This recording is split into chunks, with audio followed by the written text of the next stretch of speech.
నెరవేర్చిన వాడిగా, వాగ్దానం ఇచ్చి నెరవేర్చే ప్రభువుగా అక్కడ కింద భాగం అంతా కూడా రుజువుపరుస్తుంది.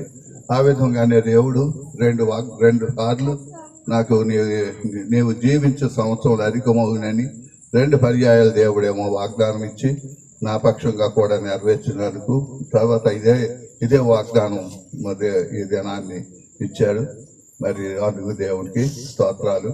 ఇప్పుడు మరి ఎవరు ఇది తలవచ్చు కానీ నేను మామూలు విశాఖపట్నం నుండి ఇందాక 6 గంటలు 6:15 కల్లా బస్ దిగాను బొడ్డుపల్లిలో. అయినా సరే ఈ మీటింగ్కి ఏమో తప్పక రండి అని అన్న కూడా అన్నారు. అందులో సార్ ఇంటి దగ్గర మీటింగ్ అంటే మరి నేను తప్పక వస్తాను. తర్వాత ఆ విధంగా తన విశ్వాసం దేవుడు కనపరచాలి. ఇలాగేమో ఇప్పుడు ఈ విధంగా కూడా కేక్ కటింగ్లో కూడా పారిభాగస్తులు చేసి మీరు ప్రేమ చూపించినందుకు మీ అందరికీ వందనాలు తెలియజేస్తూ ముగిస్తున్నాను.